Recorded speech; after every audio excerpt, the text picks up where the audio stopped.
Morí.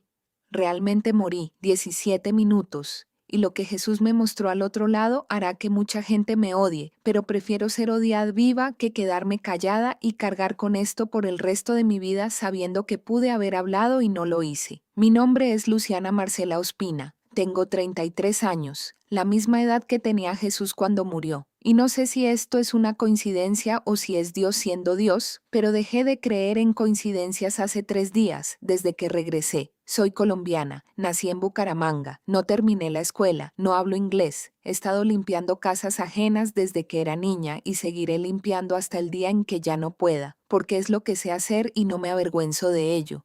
Viví en Estados Unidos durante casi 5 años. Trabajé allí, recé allí, crié a mi hija allí. Y el año pasado ICE tocó a mi puerta a las 5:30 de la mañana y me arrebató todo. Me deportaron. Me enviaron de vuelta a Colombia como si tirara algo que ya no sirve. Mi hija se quedó allí. Valentina, 13 años. Vive con mi hermana en Columbus, Ohio. Y yo estoy aquí, en una habitación alquilada en Bucaramanga, hablando a esta cámara porque hace 3 días mi corazón se paró en el suelo de la casa de una señora donde estaba limpiando, y en los 17 minutos que estuve muerta, Jesucristo me mostró 6 cosas que sucederán en Estados Unidos antes de finales de agosto. 6. Con fechas, con nombres de ciudades, con detalles que no podría saber porque no tengo educación, no leo periódicos, no entiendo ciencia, no entiendo política, no entiendo nada de eso. Él me lo mostró, me lo explicó y me dijo que volviera y se lo contara, y sé lo que estás pensando, lo sé. Otra loca que dice haber visto a Jesús, otra fanática que busca llamar la atención. Lo sé porque yo pensaría lo mismo. Si estuviera sentada allí y alguien más dijera esto, pensaría, esta mujer está loca, pobrecita, seguro que se golpeó la cabeza al caer. Lo entiendo, pero escúchame, dame unos minutos, porque te voy a contar lo que me pasó en ese piso. Y luego te voy a contar lo que vi al otro lado y tú decidirás por ti mismo. Pero primero necesito decirte una cosa. Las fechas de las que voy a hablar son a partir de ahora, a partir de julio. No es algo que vaya a ocurrir dentro de 10 años. No es una vaga profecía del fin de los tiempos que podría suceder cualquier día. Son fechas que puedes consultar en el calendario de tu teléfono, y cuando la primera ocurra como te la voy a describir y ocurrirá, entonces volverás aquí y escucharás el resto con otra perspectiva. Solo les pido que no esperen al primero para empezar a prepararse, porque después del primero, el tiempo se acaba de tal manera que no hay vuelta atrás. Necesito contarte quién soy para que entiendas algo. Dios no me eligió porque soy especial,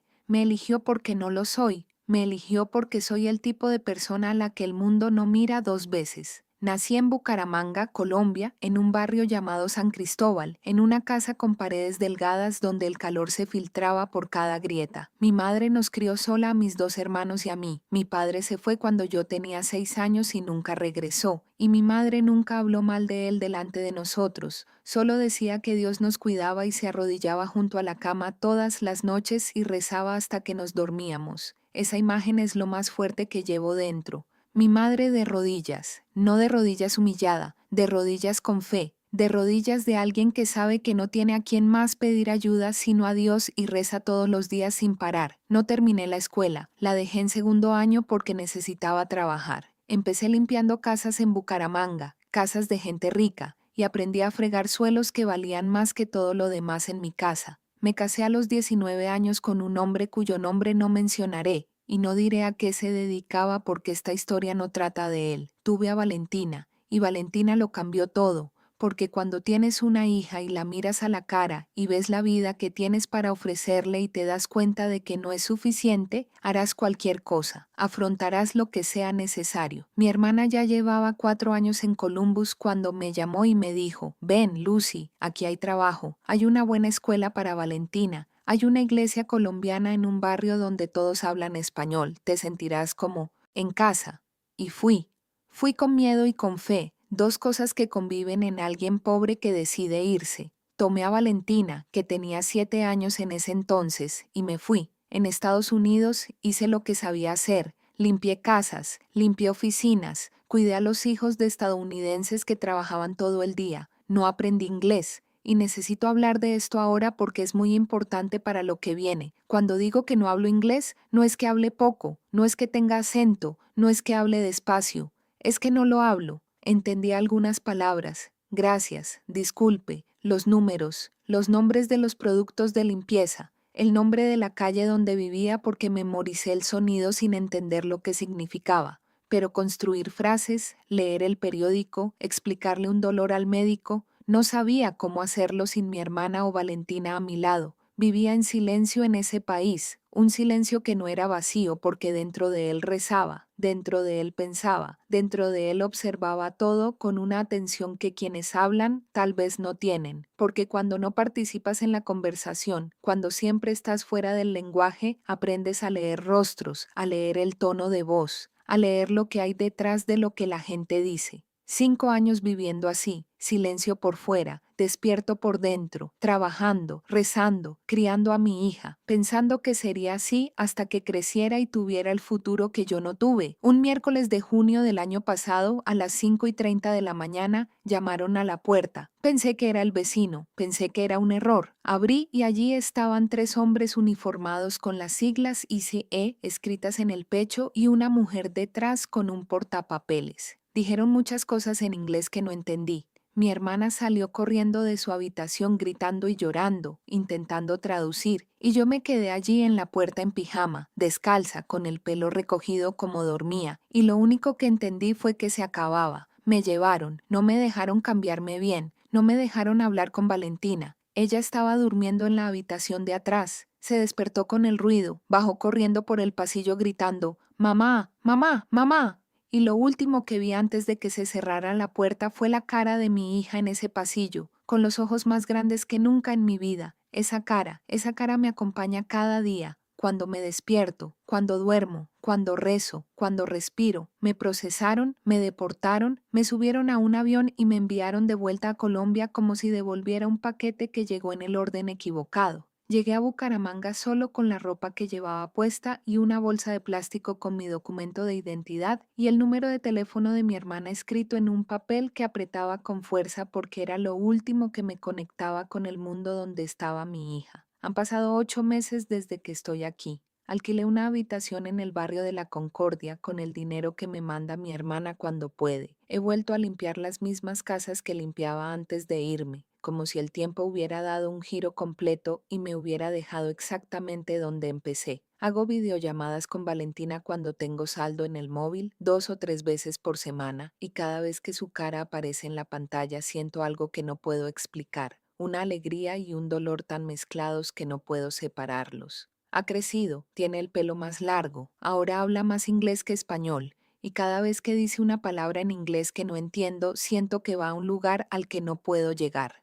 Voy a la iglesia todos los domingos y todos los miércoles. Leo la Biblia en español todas las noches, la misma Biblia que me llevé a Estados Unidos y que volví conmigo en una bolsa de plástico. Es el único libro que realmente puedo leer, no porque sea inteligente, sino porque Dios habla en un idioma que no necesita escuela. Esa era mi vida, una habitación alquilada, 4 casas por semana, una hija en la pantalla del teléfono, una Biblia en la mesita de noche, hasta el 20 de mayo. Ese día, martes, estaba limpiando la casa de doña Cecilia, una señora que vive en una calle empinada aquí en el barrio de cabecera. Una buena mujer que me paga justamente y a veces me da un plato de comida. Acababa de terminar de limpiar la cocina y estaba fregando el suelo de la sala cuando llegó el dolor. No lentamente, no como una advertencia. Llegó como si alguien me hubiera metido la mano en el pecho y me hubiera apretado todo a la vez. Se me entumeció el brazo izquierdo desde el hombro hasta la punta del dedo. La sala dio vueltas. El trapo se me cayó de la mano y oí el cubo volcarse y el agua extenderse y el sonido alejarse cada vez más, como cuando sumerges la cabeza bajo el agua. Doña Cecilia me encontró en el suelo de su sala, entre el cubo volcado y el agua, con un poco de sangre del labio que me había cortado al caer. Gritó a su marido para que pidiera ayuda, y mientras ellos gritaban y corrían, yo estaba allí, sintiendo cómo mi cuerpo se me escapaba como la ropa que se cae de un tendedero, y entonces ya no estaba en el suelo de doña Cecilia. No había pasaje, ni túnel, ni luz que viniera de lejos. No experimentaste ninguna de esas cosas que dicen que pasan cuando mueres. Un momento estaba boca abajo sobre las baldosas mojadas de una casa que no era mía, y al siguiente estaba de pie en un lugar que no puedo explicar con las palabras que tengo, porque las palabras que tengo son pocas y este lugar era demasiado grande para cualquier palabra que exista en cualquier idioma. El suelo era firme, pero brillaba. No brillaba como una lámpara, brillaba como si estuviera hecho de algo que nunca habíamos visto aquí abajo, algo más real que cualquier cosa que hubiera pisado en 33 años. Miré mis manos, eran mis manos, las mismas que fregaban suelos, las mismas que escurrían trapos, las mismas que peinaban el cabello de Valentina cuando era pequeña y se sentaba entre mis piernas y permanecía en silencio mientras yo se lo desenredaba. Pero estaban más claras que nunca. Cada línea, cada marca, cada callo estaba allí con una claridad que hacía que todo lo que había visto en mi vida pareciera borroso, como cuando limpias una ventana muy sucia y descubres que al otro lado había un paisaje que nunca antes habías visto. Sabía, sin que nadie me lo dijera, que mi corazón se había detenido en ese suelo. Sabía que en algún lugar que ya no podía sentir, doña Cecilia gritaba. Su marido hablaba por teléfono y mi cuerpo yacía en el salón de una casa donde me pagaban por limpiar. Pero lo que tenía delante era más real que todo eso. Él caminaba hacia mí, y no voy a intentar describir cómo era porque no puedo, y nadie puede, y cualquiera que diga que puede miente. Es como intentar describir el sol mirándolo directamente. No puedes describirlo, solo sabes que es demasiado grande para tus ojos. Lo que sí diré es que cuando me miró me sentí comprendida, no juzgada, comprendida de la forma en que te sentirías si alguien supiera todo sobre ti, cada cosa que hiciste, cada pensamiento y cada vez que tragaste saliva, cada oración que susurraste en la oscuridad pensando que nadie te escuchaba, y lo entendiera todo, y no tuviera miedo de nada, y aún así quisiera estar cerca de ti. Sus ojos tenían algo que solo puedo llamar profundidad, y esa profundidad era infinita. Y cuando habló, la voz no venía de un solo lugar, venía de todas partes que existían, y esta es la parte que me destruye cada vez, la parte que no puedo contar sin dejar de respirar. Me habló en español, el Dios que creó todo, que existía antes que cualquier lenguaje, que podría haber hablado en cualquier idioma del universo. Miró a una limpiadora colombiana de 33 años, deportada y sola en una habitación alquilada lejos de su hija, y eligió hablarle en el único idioma que ella entendía. Luciana, dijo, y mi nombre, en su voz, sonó como si siempre hubiera sido su palabra, como si mi madre, cuando me puso ese nombre hace 33 años, lo hubiera estado escuchando sin saber que lo hacía. Lo que te voy a mostrar no es una figura, dijo, no es un símbolo, no es algo que debas interpretar como te resulte más cómodo. Son acontecimientos con fechas, con lugares, con consecuencias. 6. Todo antes de que termine agosto. Míralo todo, recuérdalo todo, porque quienes escuchen y actúen mientras aún haya tiempo sobrevivirán, y quienes lo desperdicien desearán haber escuchado. El lugar a nuestro alrededor cambió sin que nos moviéramos. No era como caminar, era como si el suelo mismo decidiera mostrarnos algo más. De repente me encontré suspendido en lo alto, mirando hacia abajo, y lo que vi fueron los Estados Unidos, el país donde mi hija dormía en ese momento, el país del que me arrancaron, y lo veía desde arriba con una claridad que no tiene sentido, porque desde esa altura no debería ver nada, pero lo veía todo, las carreteras, los ríos, el trazado de las ciudades, el verde de las granjas, el gris de las grandes ciudades que se extendían, y lo primero que hice fue buscar Columbus, buscar Ohio, buscar la parte donde estaba Valentina, y la encontré, y saber que ella estaba allí abajo, diminuta, durmiendo en casa de mi hermana sin saber que su madre flotaba sobre todo el país junto a Jesucristo, eso me destrozó por dentro de una manera que no puedo explicar. Pero había partes de lo que veía que estaban mal, partes oscuras, no era sombra, era como si partes del suelo hubieran sido borradas. Y comprendí, antes de que él me mostrara nada, que esas partes oscuras eran lo que iba a suceder.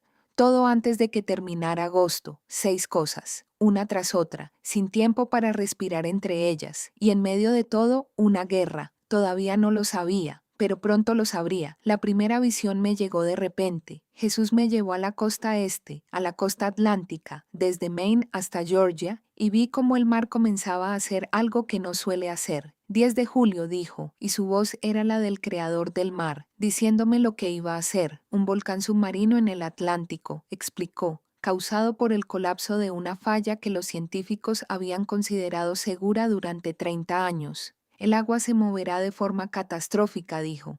La ola comenzará pequeña y crecerá a lo largo de miles de kilómetros de océano abierto y llegará a Poitar a la costa este a primera hora de la tarde. Y cuando las advertencias lleguen a la gente, la ventana de escape ya estará cerrada para la mayoría. Me quedé allí mirando, y llegó la ola. No llegó como en las películas. No llegó como una pared de agua, llegó como una marejada. El mar no se estrelló, el mar subió, el agua entró en las calles como si entrara en una casa que ya conoces, con calma, llenándolo todo, calle por calle, piso por piso. Era como cuando llueve torrencialmente aquí en Bucaramanga, y el agua sube lentamente por la calle, y uno se queda parado en la puerta pensando que se detendrá, pero no lo hace. Solo que esta vez era todo el océano el que hacía esto con ciudades enteras. Vi desaparecer el puerto de Boston, vi barrios de Nueva York quedar bajo el agua en minutos, el agua subiendo por los edificios hasta el cuarto, el quinto piso, y deteniéndose a una altura que no retrocedería durante semanas. Vi Ocean City, un pueblo costero cuyo nombre Jesús me dijo, y vi desaparecer el paseo marítimo de esa ciudad como si nunca hubiera existido.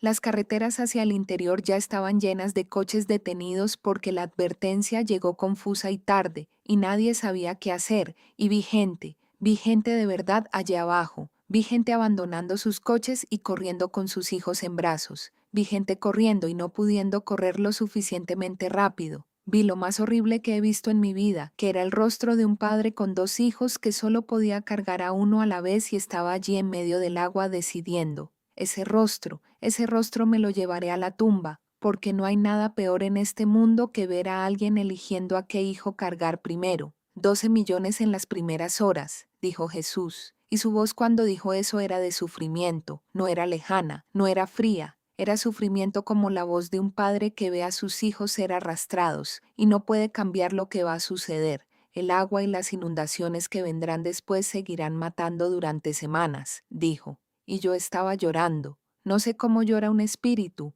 pero yo estaba llorando como llora un espíritu cuando ve algo real, terrible y cercano. Y en medio del llanto pensé en Valentina. Pensé que Ohio no estaba en la costa. Pensé que estaba lejos del mar. Y entonces pensé que no sabía si estar lejos del mar era suficiente para todo lo que vendría después. Y no lo era. Ya empezaba a comprender que nada sería jamás lo suficientemente lejos. Antes de que pudiera asimilar lo que había visto, la perspectiva cambió. La costa se alejó y me encontré mirando el centro del país, una vasta llanura con un gran río que la atravesaba de arriba abajo. El río Mississippi, me dijo Jesús, y me explicó que bajo esa tierra se encontraba una falla llamada Falla de Nuevo Madrid, una grieta en la tierra que ya había causado una destrucción terrible hacía más de 200 años. Ostirón, tan fuerte que hacía sonar las campanas de las iglesias en ciudades lejanas y provocaba que el río fluyera en sentido contrario, y que iba a volver a suceder. El 14 de julio dijo, la falla de Nuevo Madrid se romperá con una fuerza que supera cualquier récord jamás registrado en la historia de Estados Unidos. El temblor se sentirá en 37 estados, pero la destrucción se producirá en el Valle del Río,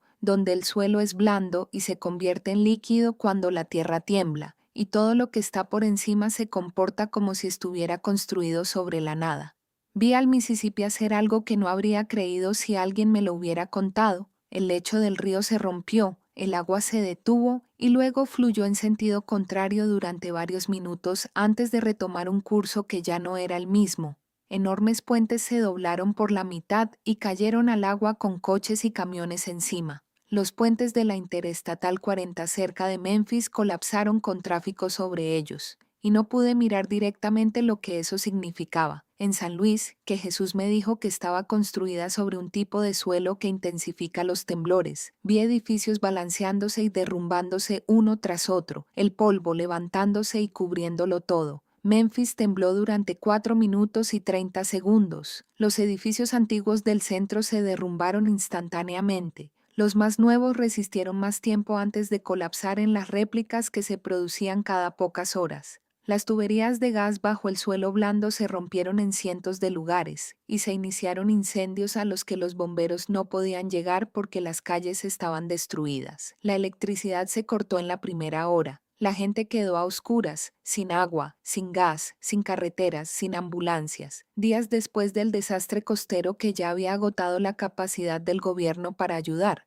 Nueva Orleans volvió a inundarse, a diferencia de 2005, porque el terreno dañado alteró el curso del agua y las barreras resistieron en algunos lugares, pero no en otros. Las personas a las que se les había dicho que se quedaran en casa estaban en los tejados observando cómo subía el agua. Jesús no habló mucho, me dejó mirar, me dejó sentir, y comprendí que lo hacía a propósito, que hacerme ver todo era parte de la misión.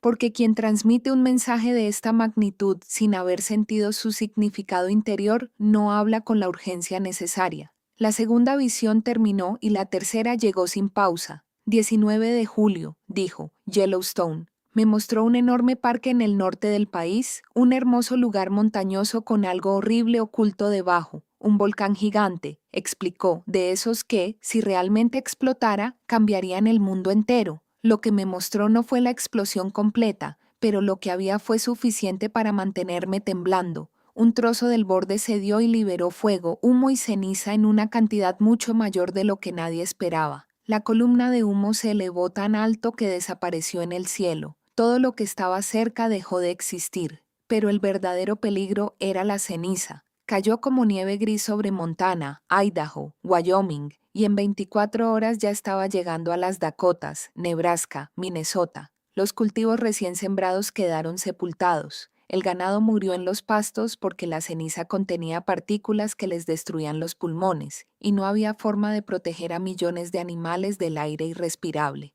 El cielo se volvió extraño, ni oscuro ni gris normal, algo intermedio porque el aire de arriba estaba lleno de partículas que no se asentarían durante meses. La temperatura comenzó a bajar, no de golpe, pero lo suficiente como para destruir lo que quedaba de los cultivos. Y Jesús me dijo que este era el desastre que lo conectaba todo, porque fue Mefi el momento en que se agotaron los alimentos, la costa bajo el agua, el medio ambiente destruido, las tierras de cultivo cubiertas de ceniza. El impacto de esto en 330 millones de personas que comían alimentos que llegaban en camiones por carreteras que debían funcionar no requería estudio para entenderlo, solo había que contar, y las cifras no cuadraban, y aún quedaban 3 más. Llegó la cuarta visión, y yo ya estaba devastado por dentro. Ya había visto el mar tragarse una ciudad, ya había visto la tierra abrirse y los ríos fluir hacia atrás, ya había visto ceniza enterrar granjas, matar ganado y cubrir el cielo. Y pensé, realmente pensé, que lo peor había pasado,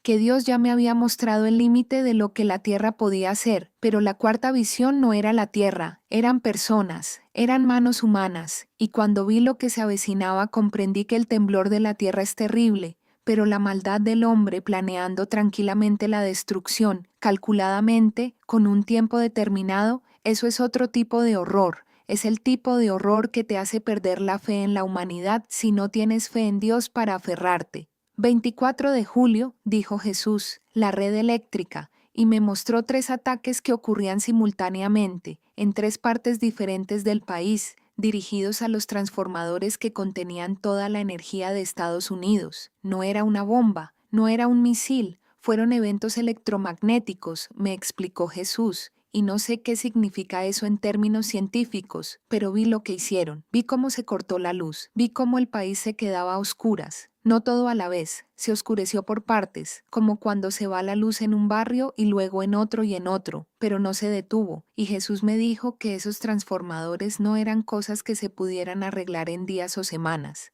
Se fabricaban en otros países, tardaban años en estar listos y no había repuestos almacenados en ningún lugar de Estados Unidos. Cuando se rompieron de una forma irreversible. Todo lo que funcionaba con electricidad y que se había fabricado después de 2005 se detuvo. Los coches se detuvieron, los hospitales se detuvieron, las plantas de tratamiento de agua se detuvieron. El equipo que la Defensa Civil estaba utilizando para intentar hacer frente a los 3 desastres que ya habían ocurrido se quedó en silencio. Y los hospitales que aún seguían en pie, funcionando con generadores, descubrieron que los generadores funcionan con combustible, y el combustible llegaba en camiones, y los camiones necesitaban carreteras, y las carreteras estaban destruidas, y el sistema de suministro se rompió junto con todo lo demás. Vi lo que sucedió en los días siguientes, no el primer día, que fue el día de la conmoción, de los gritos, de la desesperación inmediata. Vi lo que sucedió el segundo día, el tercero, el cuarto, cuando la conmoción se convirtió en silencio, y el silencio en la comprensión de que esto no se iba a solucionar pronto. Vi una planta de tratamiento de agua que funcionaba con energía de reserva, consumiendo su último litro de combustible y cerrándose.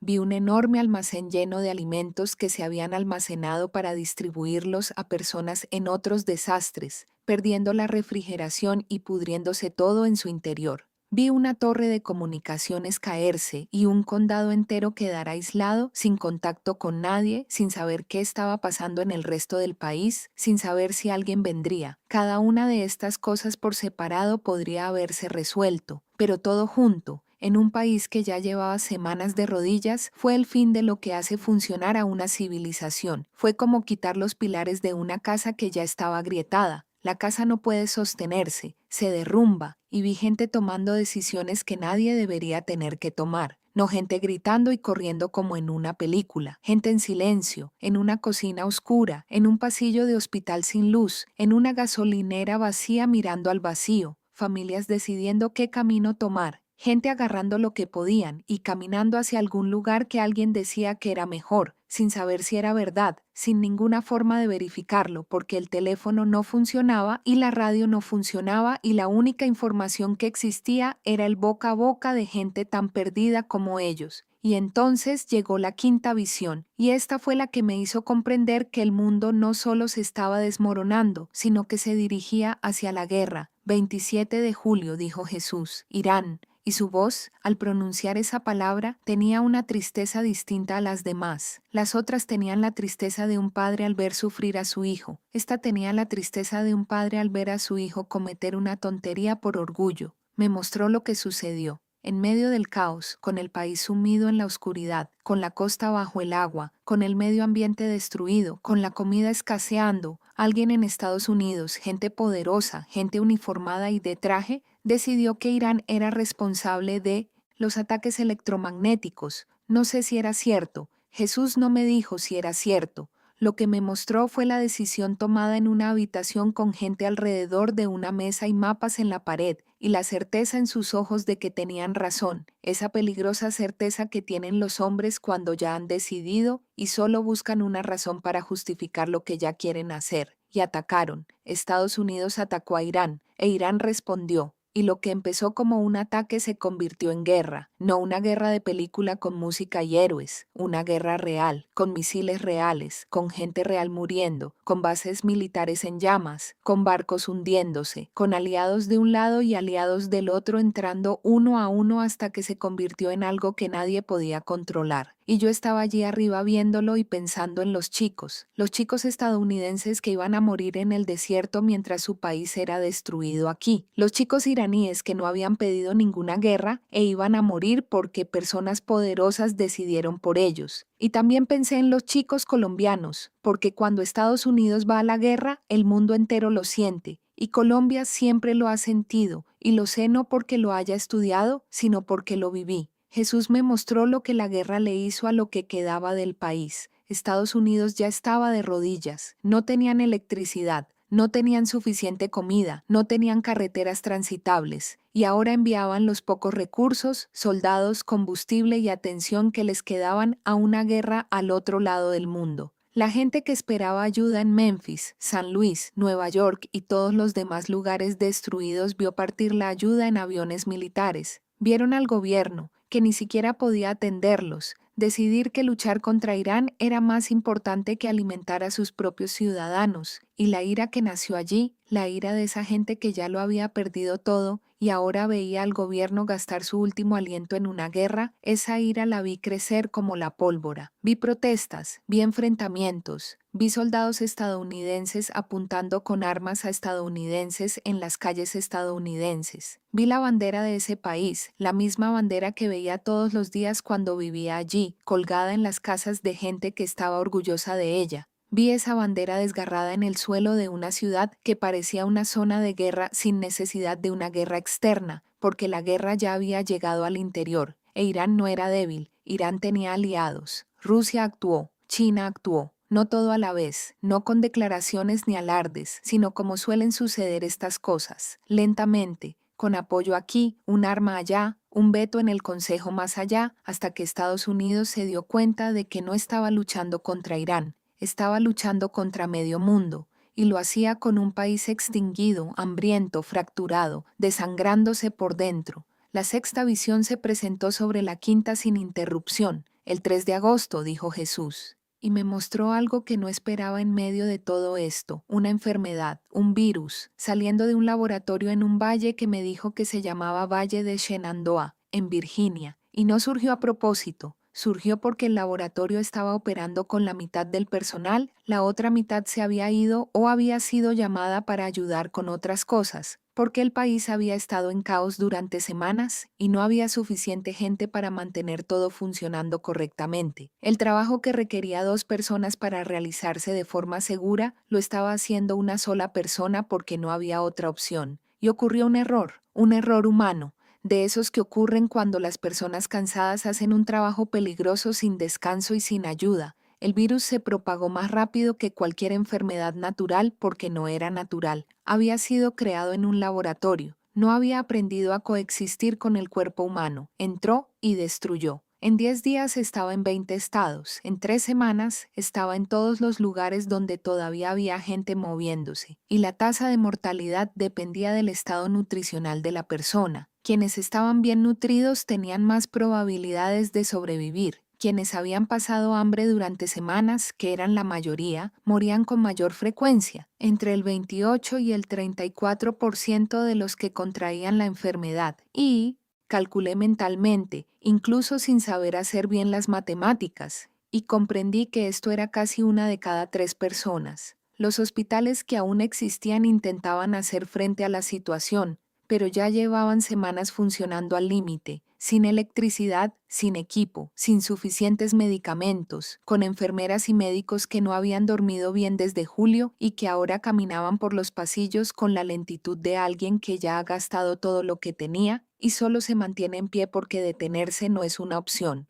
Vi cosas que no quería ver, vi una tumba siendo cavada en un parque de la ciudad, vi un horno crematorio que no daba abasto. Vi el rostro de una enfermera que había estado allí desde el principio y que ahora se movía por las habitaciones con los ojos de alguien que ya había llorado todo lo que tenía que llorar y no tenía nada más que llorar. Y en algún momento en medio de esta sexta visión me di cuenta de que estaba llorando de nuevo, llorando como llora un espíritu. Y también me di cuenta de que Jesús estaba allí a mi lado y no se había ido y no tenía prisa y no estaba impaciente con mi llanto. Me dejó sentir. No disimuló mi dolor para llegar a la lección, dejó que el dolor existiera. Y entonces, cuando pude respirar de nuevo como respira un espíritu, le pregunté lo único que podía preguntar. ¿Por qué? Y no era una pregunta teológica. No era por qué existe el sufrimiento. Era por qué a mí. ¿Por qué mostrarme esto? ¿Qué hará una limpiadora deportada de 33 años que no habla inglés y no terminó la escuela con 6 desastres, 17 minutos y un cuerpo esperándola en el suelo de una casa en Bucaramanga?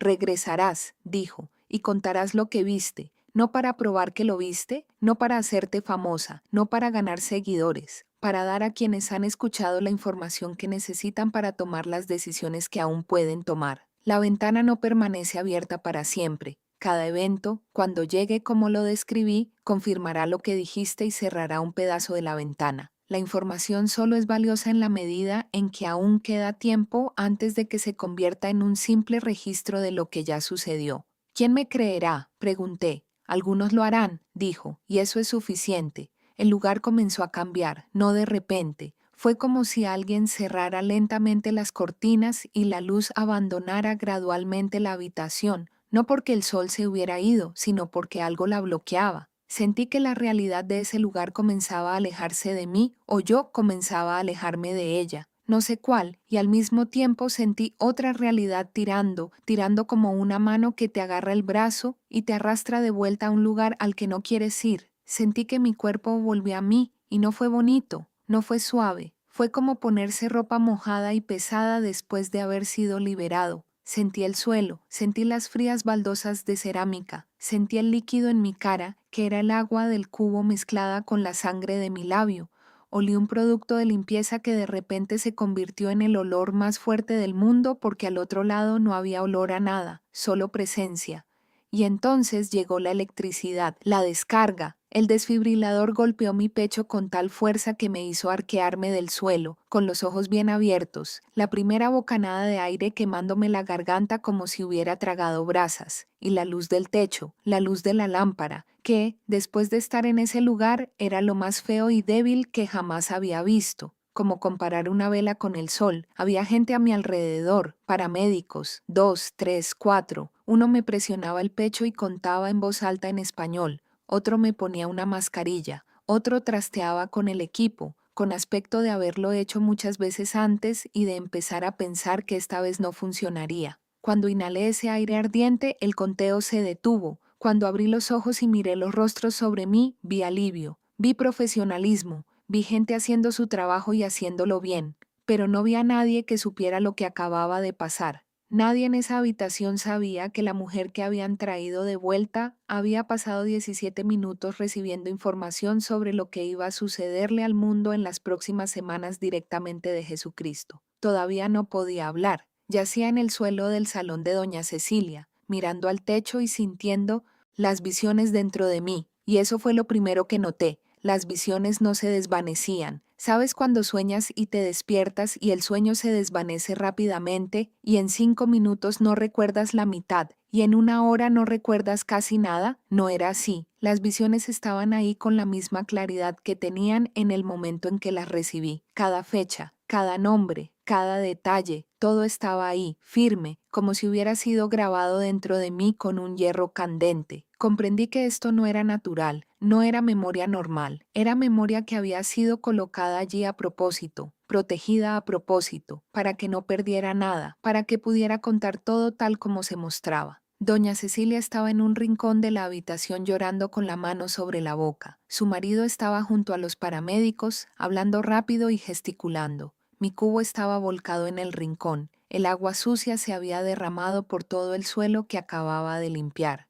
Mi trapo de cocina estaba tirado cerca de la mesa. Y la vida normal, la vida de antes, la vida de limpiar la casa, tomar el autobús, cocinar arroz y leer la Biblia antes de acostarme, seguía ahí a mi alrededor, intacta, como si nada hubiera cambiado, como si el mundo no me lo acabaran de mostrar rompiéndose en 6 pedazos. Me pusieron en una camilla, me llevaron a la ambulancia. El paramédico más cercano a mi cabeza me habló con esa calma que usan para comprobar si alguien está consciente, preguntándome mi nombre, qué día era, si sabía lo que había pasado. Lo sabía, sabía mi nombre, sabía el día, 20 de mayo, y sabía las fechas más importantes, 6 fechas de julio a agosto, cada una ligada a un desastre que se avecinaba, independientemente de si la gente creía o no a la mujer que regresó del suelo de la casa de doña Cecilia para advertirles. Respondía todo correctamente. Dije mi nombre, dije la fecha, vi el alivio en sus rostros y pensé en lo que significaría empezar a contarle a alguien lo que vi.